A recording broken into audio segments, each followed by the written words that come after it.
Hi, welcome. This is going to be just whatever comes out reading. I hope you enjoy. Enjoy the fire. Let's see what wants to have the floor. What energy is coming to the fore? Delight.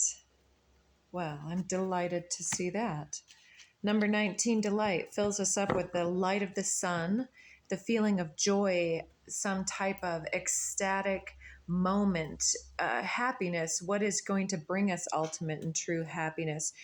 This supports our capacity to create and experience feelings of intense joy and happiness. The more delight we feel, the more delight we invoke in others. Isn't that beautiful? Under the deck, we have heart chakra, earth, root chakra, and integration. So, bringing up all of those core issues from our deepest past, and from our deepest family roots, even past life here, and integrating that with the heart and with the purpose and how we can serve and how we fill the needs of the collective, and gaining some type of personal success and satisfaction and a feeling of personal fulfillment by integrating those issues here is part of what we're surpassing. So let's see, alchemy, how we alchemize those. I love the color palette that's coming together with these two. First delight and then alchemy. It's an intensification. The delight card has white around the edges, and then it's like the radiance of the sun, the initial cell as it grows and gathers mass. Then I'm seeing it dividing out, and then the exponential growth, and I can't remember the number sequence, but it happens in, isn't it odd prime numbers? I don't know why it's coming through like that. I saw 222 when I said that. Yeah, there's something where the singular then expands and divides resources. Being the alchemy card, I'm not quite sure why I'm feeling that it's the division of assets. I don't know if this is the process of dividing assets after a divorce or after someone passes away, some type of death process, or breaking up energy. It's like breaking it down into its base elements here, which generally alchemy is talking about our potential to take something that is lesser and create it into something better or more, like spinning straw into gold, or taking a base metal like lead and turning that into gold. It's like how we're spinning our wheels or spinning the threads that come through our hands. Once we're able to integrate these core lessons, we're able to see how we play into it and how our creative and unique makeup feeds into this alchemical shift into greater delight. And we're hopefully being able to find ways to communicate this through our bodies, through our expressions, verbal, nonverbal. And this delight, evoking greater delight in others when we are delighted. I'm sensing that this has something to do with our moods deeply affecting those individuals that are around us, and their moods deeply affecting us. And all of that is subconsciously maybe projecting, or not projecting isn't the idea. It's generating feelings within the individuals.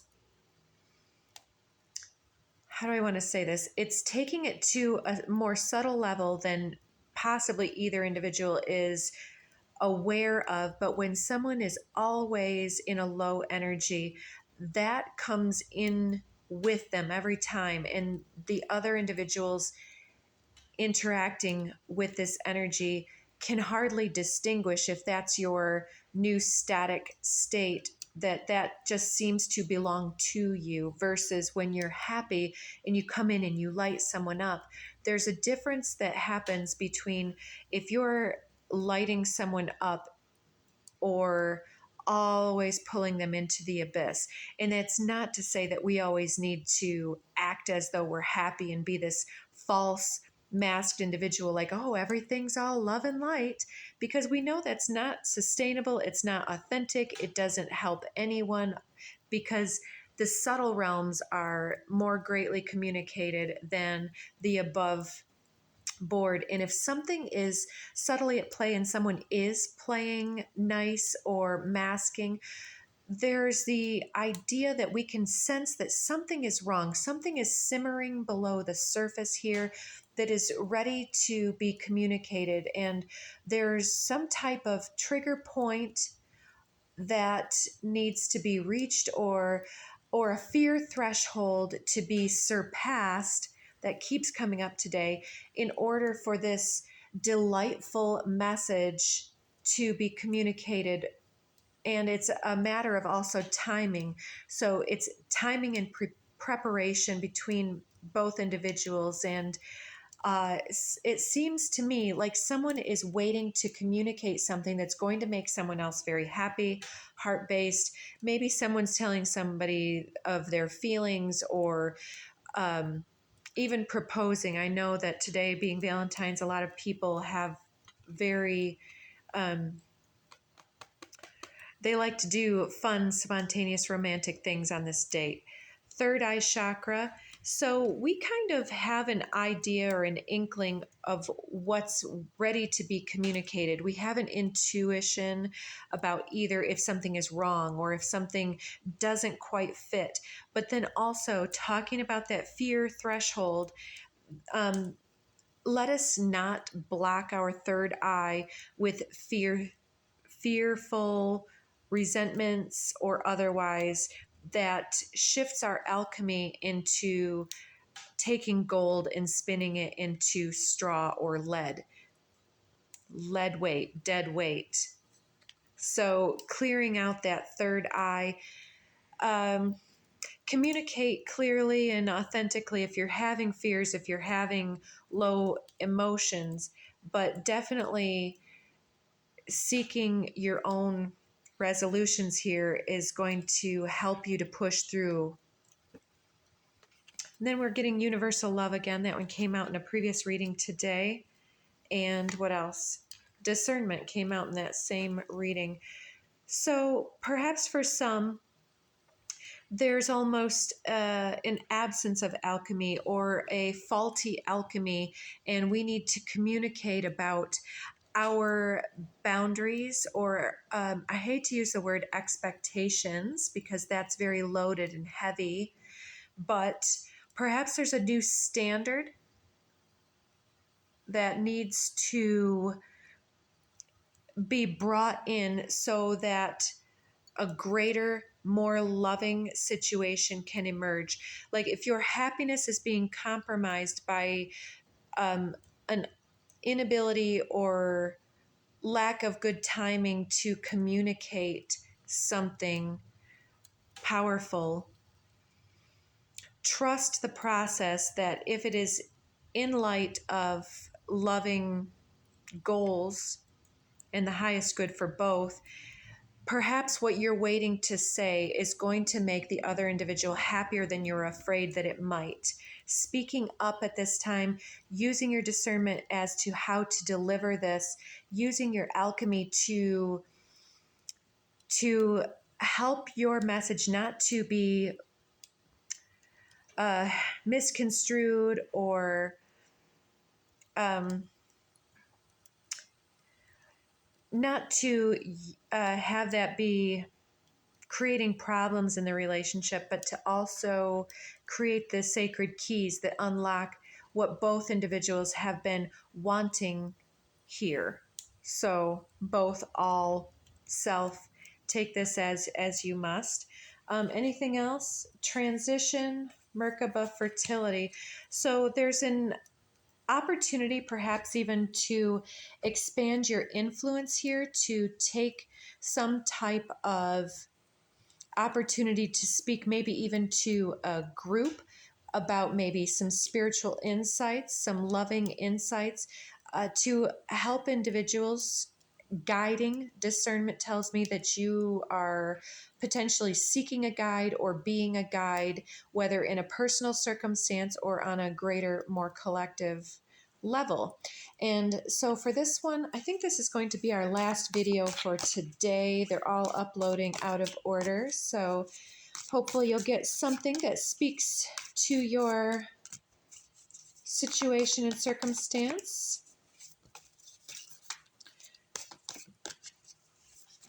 So guidance, something that's creating some happiness. The poet and the prayer. The prayer came out in the very early pre-shuffles.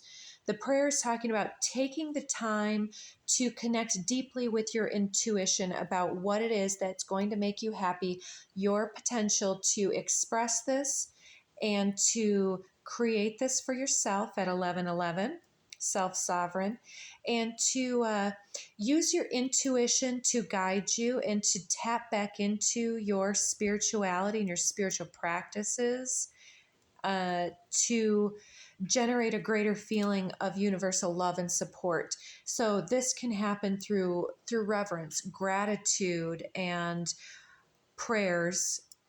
Not like, oh, I need money, please bring me money. It's more so the prayer and the reverence and the blessing is in, please help me to understand where my strengths and weaknesses and opportunities and threats lie, and also how I can help myself. What is the lesson here that is being conveyed, and what creative process is being evoked within me, in my heart space, so that I can create some sort of meaning, relevance, and some type of artistry and a heart communication from what's emerging and what's being elicited from the stressors or the dynamics that surround us, the individuals that surround us and challenge us to grow and learn and shift and change. The poet says that we are the divine artists. We are the poets of our life, and we're co-creating with spirit. The ball is in our court. We have the ball of energy in our own hands to be able to shift. And one more card here, random pull. Whew, that's an intense one. 22. If I could pronounce this, Dumavati. Dumavati sounds like doom in the body. It's a vati. Well, I love to read these cards a bit, but the initial idea is that all three eyes have that beastly look to them, very intense. I don't know if you can see that. It's just like an orange circle with a little black dot for a pupil. It's like the pinpoint pupil is almost misplaced in this card because she's in the dark. She's almost this demon shadow figure with this collar, this iron collar with this skull on it, like almost the feeling of having been burdened with your blessings. Take that as you will, but there's an idea of overcoming this process of feeling that change keeps asking us to release, that change keeps asking us to let go of our attachments. That is all divine. There are wings on this skull for a reason. It's also talking to me about the ability to be a death doula, and not only with the physical death, but there are many deaths happening all the time around us. Every time someone is going through a period of extreme change or shifting through their lessons or otherwise, there's this idea of laying something to rest and allowing ourselves to view the the passage of one circumstance, the death of one circumstance, and the ending as a divine process that gives us greater potential to rise above. It enlightens our energy, even with this sacred flame that can come through as retribution and resentments and passions of different rage and jealousy that can be elicited here is passing away. And as that gives way, there is an upliftment of our own energy. I'm trying to say something that I'm not quite sure how to say it. There's also the shroud around the head is like the nun's habit to me in this time. It's almost like the sacred calling is putting us in touch with our darkness in order to show us, oh, I said this morning, this is what it is. The awareness of what isn't right is the blessing of the awareness of what it will take and where we're trying to go with our energy to create this happiness, this heart connection. We can't know where we're going until we know what doesn't suit, kind of an ideal. So the beloved mother who dwells in the smoke, who presides over the most difficult transitions, she who knows that certain endings are unavoidable, they are necessary predecessors to radical reinvention. That's gorgeous. Her presence brings the message that though disappointment, defeat, or loss and the negative repercussions of such experience may cause suffering for a time, they will not limit your future happiness. They are a means for opening as yet unrecognized pathways for greater fulfillment.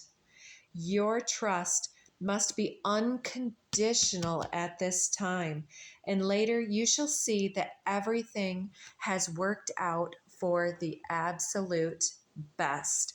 There is poetry in suffering. Just look at all of the sonnets and the love poems. It's that sometimes longing, limerence, other things can come up to our attention so that we recognize the good, bad, and ugly. And we can recognize how sometimes the greatest love of the divine is those redirections and unanswered prayers, and that the greatest blessings can sometimes come through things that we would never have wished to end. But it all comes to us in this divine orchestrated, the orchestra and symphony keeps coming in. There is an orchestration in a divine timing at play, and the prayer here is going to help us align our energies so that we are able to communicate our intuition in a very clear and consistent, above board way from the heart, illuminating and expressing the heart out into our life and seeing the evidence of that. The universal forces are here not to complicate or challenge us as much as to elevate and uplift us. And some demons and some tricksters are also the angels in disguise. So I pray that you gain your understanding and perspectives necessary to move past any fear, any feelings of victimization or pain or suffering, and come into the light a little bit further. You may try to seek out ways of uplifting your energy. These have been covered in previous forecasts, so I won't go over them again. But if you need more guidance, go through and check out some titles. All of my messages are intended to be timeless, and they're all pretty deep. The longer ones, you'll see that there's a lot that comes out in those that you'll have the potential and the opportunity to piece together and put into context of your own life, because a lot of the messages are kind of truncated and seemingly separate, but there becomes a theme when we can take a step back from the feeling of the pain, the emotional upheavals and the intensity of the emotion.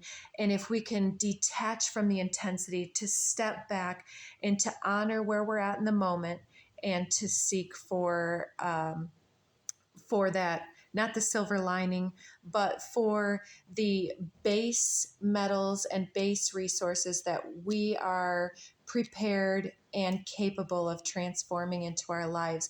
It's a process and it's coming. So don't give up at right before the finish line. It's all coming in for you, folks. So take care. See you again soon.